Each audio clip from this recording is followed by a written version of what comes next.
Hi, it's Bruce. Today, I'm going to tell you a little story about the life and times of a Florida queen. Stick around, this is going to be interesting.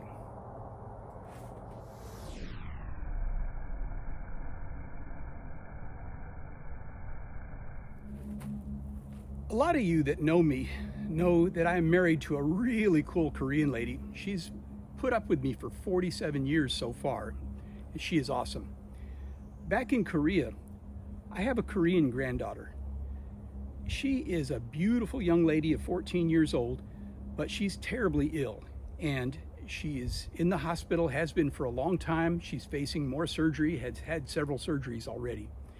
So this is just a shout out to my granddaughter, Unsong. Get better soon, baby. We are praying for you and we love you. All right. Okay, so in the bee colony, terminology here real quick. A family of bees is a colony of bees. The box that they're in is a beehive. So if you had a bunch of bees that were in a hollow tree in the woods, that's a colony of bees. But if they're in a hive in the box, that's a beehive full of bees. Or a colony of bees living in a beehive.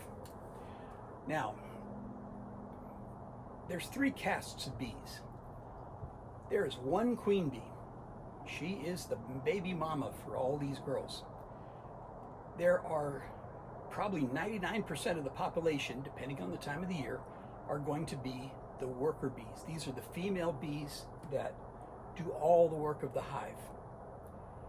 And the third caste is the boys. That's the drone bees. Okay? Up north, they kick them out for the winter and leave them to starve. Down here in Florida, we don't have much of a winter. This year, I didn't see the bees kick any drones out at all. We had drones all year long this year. Some years they kick them out if it gets a little chilly. Very different keeping bees down here than up in the North Country. All right, now, that queen, as she's walking around on the comb, the bees will make a couple of different sizes of cells in the honeycomb. There's smaller sized ones that are for the worker bees, and there's larger ones that are for the drones. So if the colony decides they want more drones, like it's springtime, they want to have a lot of drones flying to pass on the genetics, they'll make a lot of drone comb. So the queen walks around and she reaches up and feels the size. Oh, that's a large cell there. So she'll turn around and she'll lay a drone's egg into that cell. The next cell over might be a smaller one. That one's a smaller one, and she'll turn around and lay a worker bee. So she can lay males or female bees as she decides, as the size of the comb dictates to her. Now, suppose there is a worker bee egg laid, a worker bee egg laid, which is most of them. The life cycle goes like this. After about 3 days, give or take, that egg will hatch, and it hatches into a little larva, little white grub-looking larva, tiny stuff. And as the larva grows, it's nice and white. And when you look in on it, you'll hear people like me say, "Oh, that's milk brood in there." That means it's just the white larva that you can see. And that larva, that little grub, will grow. It's being fed by the other bees, by the nurse bees, and it'll grow. And on or about the 9th day, the bees will cap the cell over. Now, when they're making the honey, they'll put a cap over the honey cells too, but the cap on the honey is airtight. The cap that they put over the brood, over this developing young bee, is permeable, so that bee can breathe inside. But it's capped off and it's inside that comb to grow and develop inside there. All right, along about the 21st day, again, give or take, that bee inside the cell will chew her way out, and a fully formed adult looking bee will come out. Now that's a baby bee. That baby bee has got several jobs. Its first job is to be a nurse bee. Its first job is actually to clean out the cocoon and the junk in the cell and prepare it for another egg to be laid in that cell. But as a nurse bee, her first job, she has to feed the queen. She has to feed the drone. The queen and the drones don't really feed themselves. They have the workers feed them. She has to do, whatever needs to be done in the hive.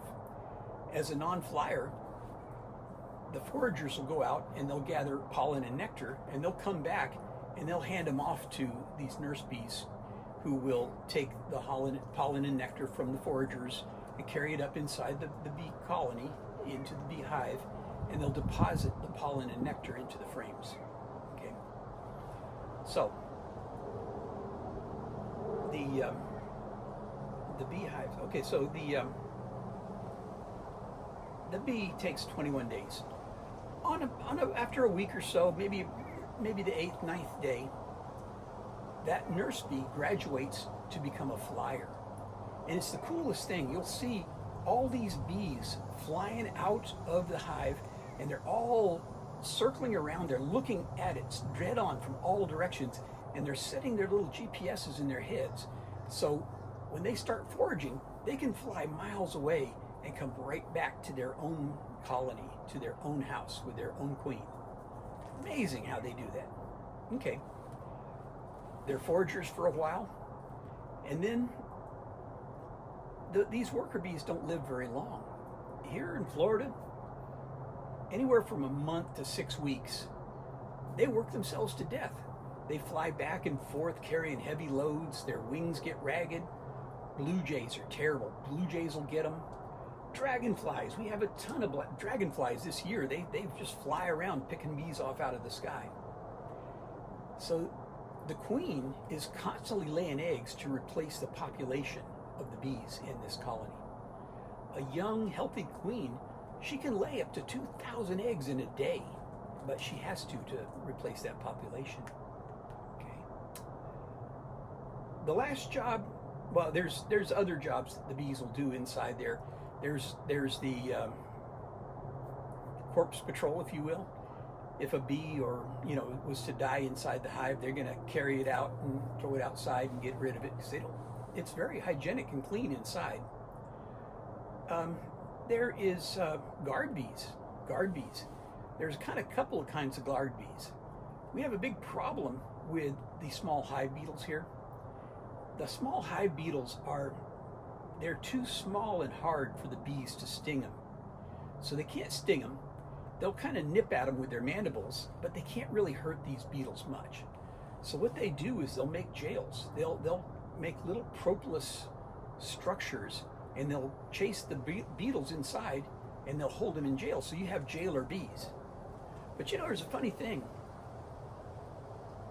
These small hive beetles are invasive species. They came over from Asia, and we only got them here in Florida in the 80s, but they're terrible here because they love the weather. They have actually developed a trick. They have learned that when they're in jail and they're stuck in their little jail, they can't go out because the bees will chase them back in. They can reach up and they can stroke the mandibles of the jailer bee, and that'll trigger an instinct, just like the babies inside the comb does, and the bees will feed them. So they've learned to be fed by the jailers. And usually that'll be the little jails will be up at the top of the beehive, and when you open it up, they'll all jail escape, and they'll all run, and the jailer bees will look up at you, roll their eyes at you, they're mad. But the other kind of guard bees are the bees that hang out at the very front entrance of the beehive. And these are the oldest, crankiest, meanest bees in the hive. These are the old matron females that are just mad at life. And if anybody messes with their colony, they're going to come out and attack, and they're going to shoot out the pheromone that tells everybody else to attack. Okay. All right, so let's talk about the queen for a minute. The queen, beautiful girl that she is, when she is born, typically there'll be a few queen cells. If it's a swarming situation, there might be 4 or 5, sometimes 6, sometimes even more queen cells. And I should talk about the swarming for a moment. Swarming is a natural reproduction process for the bees. So typically what happens after a queen has made it through the winter is about the time when the colony thinks it's time to swarm. I say it like that because it's not the queen's decision, it's the colony's decision. Hey, what are you bees doing? What they'll do, it might be that they're running out of space. It might be that there's pests and parasites. There's small hive beetles, too much pheromones, or something like that. But also, it might be just that it's springtime and there's a lot of flowers blooming and they just want to go. They want to spread out. What they'll do is they'll put the queen on a diet. They'll slow down on how much they feed her. And they'll slim her down. They'll make her run around and exercise around the comb so that she actually slims down enough to fly. Because when she's in the total egg-laying mode, her body's very large and it's hard for her to fly any kind of distance.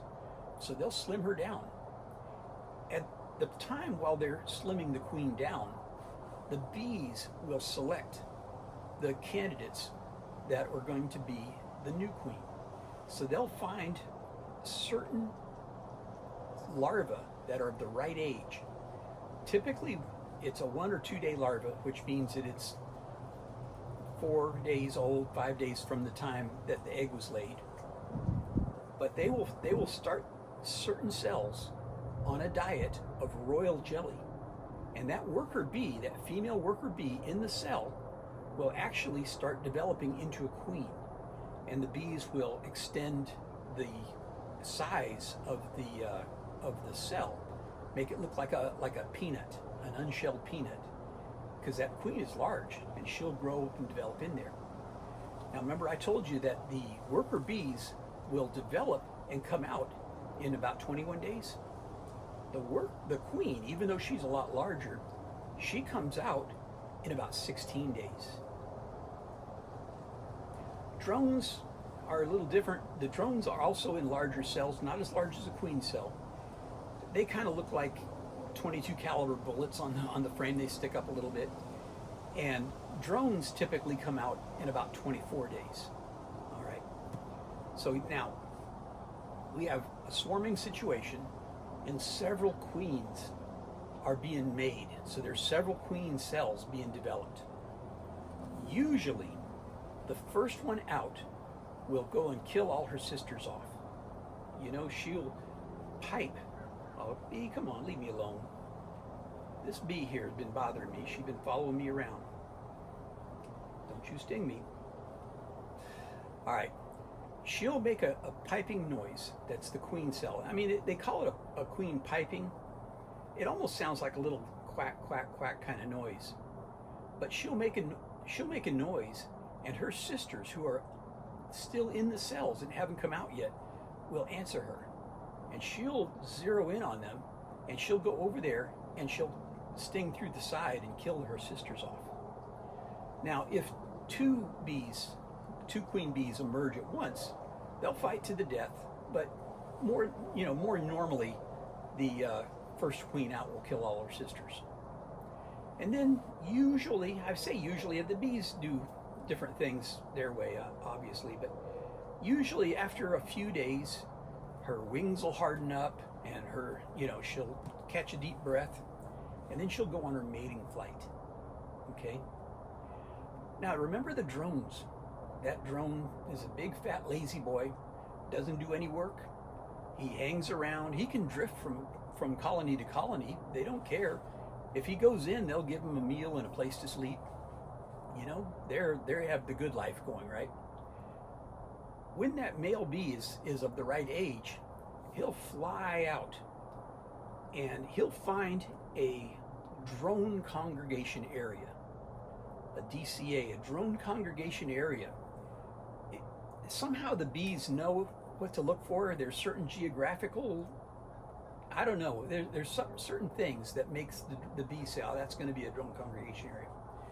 And they'll fly, and you'll have a whole cloud of drones that'll just be flying around and around, about 100 feet in the air, just flying around. Now, that young virgin queen, when she goes on her mating flight, she may go out 2 days, she may go out 1 day, she may go out 3 days. I mean, if it's raining and stuff, she'll do her best. But she'll fly out on her mating flight. The drones don't go very far from home, maybe a half mile at most. But the queen, she's going to fly a lot farther, and she'll find a drone congregation somewhere pretty far away.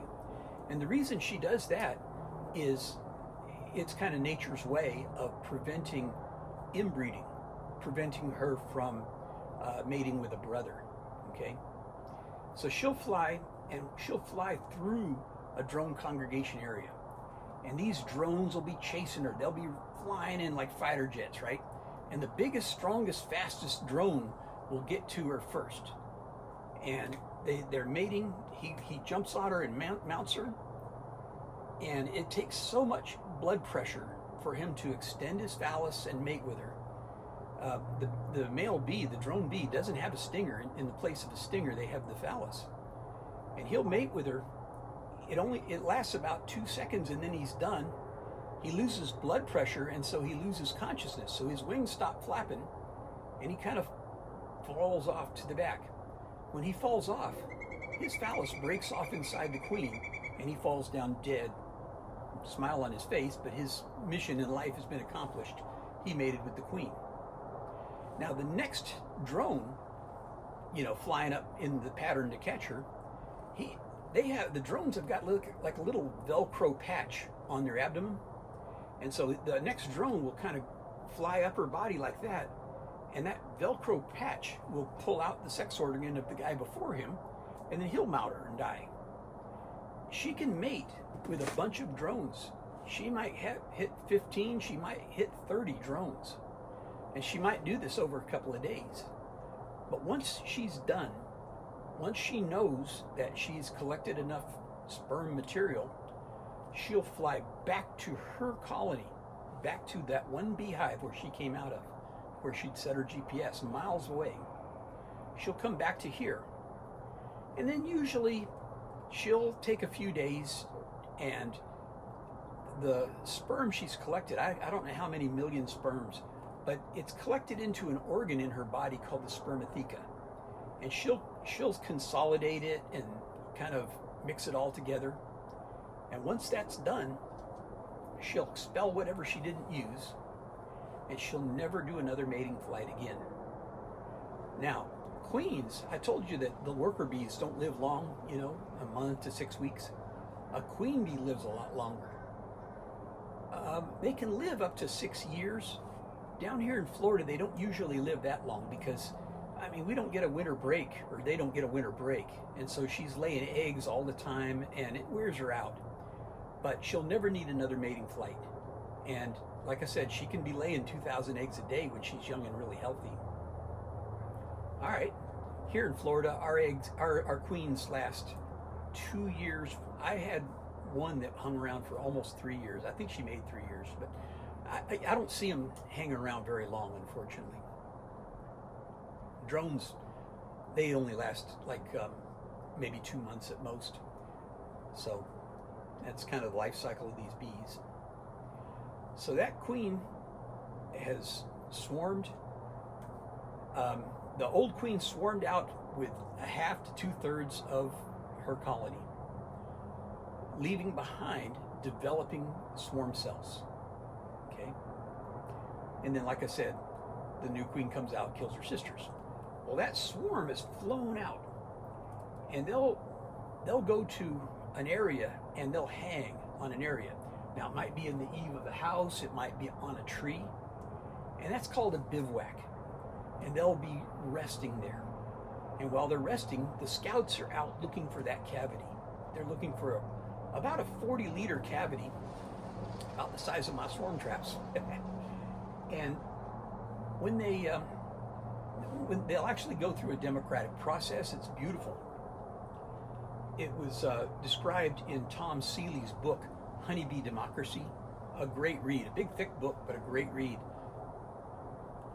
Not to go into too much detail, but in a nutshell, the scout bees will find a location, and they'll come back and they'll do the waggle dance to tell all the other bees where the location is. The dance is a real cool part of the honeybee. In a normal situation, it's dark inside the bee hive. Inside the colony is dark. And on a normal day, I'm not talking about a swarm right now, a forager bee flies out and she finds a great big bush full of beautiful flowers, all the nectar and all the pollen that a bee's heart could desire. And so she'll come back, she'll gather up some nectar and pollen, and she'll come back to her colony and she'll do a waggle dance that tells the other bees where that source is. And she'll dance around and she'll tell them, okay, you go down this road here, you make a left at the green mailbox, you fly about a half mile, and at that big old oak tree, you turn right, and then you'll find it. And the other bees, now it's dark in there, they can't really see it, but they feel the vibrations of her dance, and they'll go to that location and find that source of nectar and pollen. Wonderful. But back to the swarm situation. You got the bees hanging in a bivouac, and the scouts have been out looking for a cavity. One scout will come back and say, well, I found this swarm trap Bruce put up. It's perfect, man. It's just great. Another one goes, no, I found a hollow tree over here, and it's just right. And then yet another one will come back and say, no, in Bruce's neighbor's house, there's a hole in the soffit. We can go up in there. It'd be all right. It'd be great. And so each of these bees will dance for the location of the cavity they found. Other bees will go and check those out and come back. And the other bees will start dancing for the locations. And the location that has the most votes, the most dancers, is the one they choose. So I say, well, let's go to Bruce's swarm trap. This is a good one. So that's a swarm. That's a swarm. Just real quick, there's also emergency bees, emergency cells. You know, that queen, she's living in that colony, and she lives a long time, but sometimes things happen. She might catch a virus and get sick. She might be getting too old to lay a bunch of eggs. If that happens, the other bees will kill her. And speaking of bees killing the queen, I mean, the queen's life isn't that easy either. Sure, she's fed and cleaned and taken care of her whole life, but she's constantly laying eggs. If she doesn't lay enough eggs, the bees will kill her. Or, a lot of times if something goes wrong, the bees will kind of blame the queen.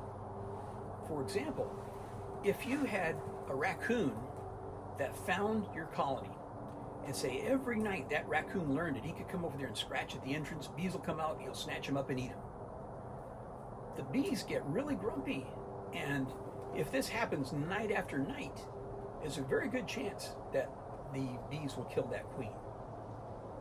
If a lot of, say, small hive beetles or other pests were to infest the hive, a lot of times they'll kill the queen, and they'll make a new queen. So the bees will, say she dies unexpectedly, they'll quickly make a new queen cell. Start feeding that thing royal jelly, making that out into a big old queen cell.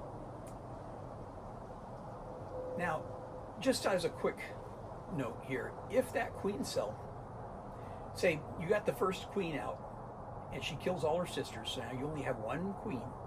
She goes out on her mating flight, and as she's coming back, a blue jay gets her, or a dragonfly, or she gets hit by a truck on the interstate. I mean, it's a hazardous thing. She's gone far to get mated, and now she's come back, and she doesn't make it. Okay? Now these bees are in trouble. They're really in trouble because they don't have a larva of the right age to make a new queen out of. Now, the queen puts out a pheromone that tells all the other bees in the colony that mama's here, all is good. I'm healthy, I'm laying eggs, mama's healthy, mama's good, everything's good.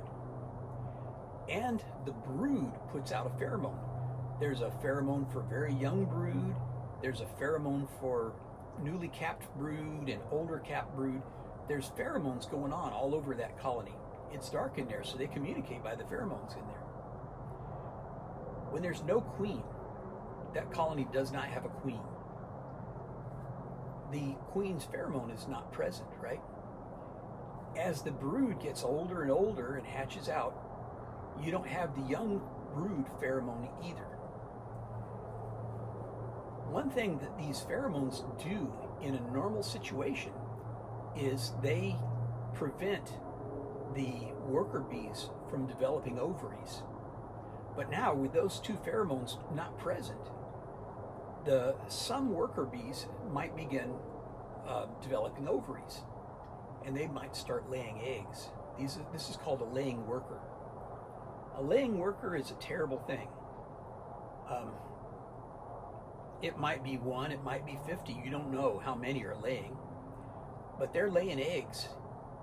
Now, they're not queens, but they're laying eggs. They've never been mated, so they can't lay fertilized eggs.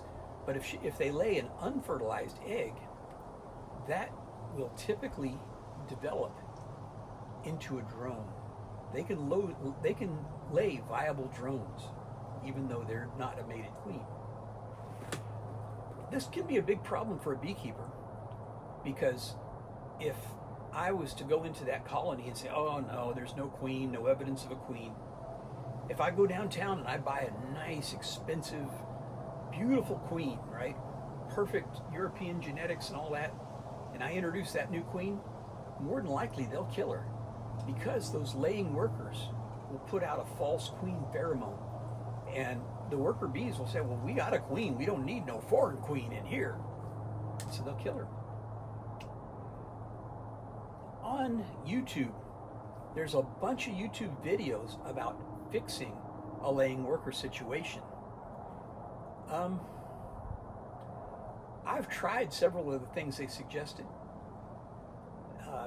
I've had no success. A lot of the people in my bee club, there's people who are a lot better educated than me, who have also tried a lot of things to to fix a laying worker situation. Nothing we've tried has worked. We actually tried hard. So if I get a laying worker, what I have to do is I'm going to take that colony down. I'm going to take every single frame of bees and I'm going to shake them in the yard. And then I'm going to take their box away. All that comb I've taken away from them, I might put that comb into some of the other colonies to give them a boost. Whatever I don't do that with, I'm going to freeze it and save it for later. But all these bees have been shaken into the yard. They fly right back to where their hive was, and they go, oh my gosh, we don't have a hive. What are we going to do? What did Bruce do to us? There's no beehive here. Where's our house? And they'll fly round and round and round confused, and there's nowhere. Well, eventually, those poor orphan bees are going to go into the other colonies. They'll go to the colony door and they say, please, please let us in. We're not invaders. We're not fighting anybody, but we don't have a house anymore. And the guard bees will look at them and say, yeah, all right, you're okay, come on in. But the laying workers, whether it's one laying worker or 50 laying workers, if they try and go beg their way into a new colony, the guard bees are going to go, we don't want any foreign queens in here. We got a queen, and they won't let them in.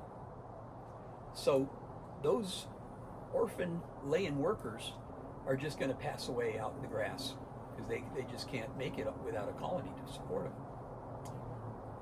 So that's basically what I do with the laying worker situation. All right, so this is getting to be long, all in one take with a bee buzzing around giving me a hard time.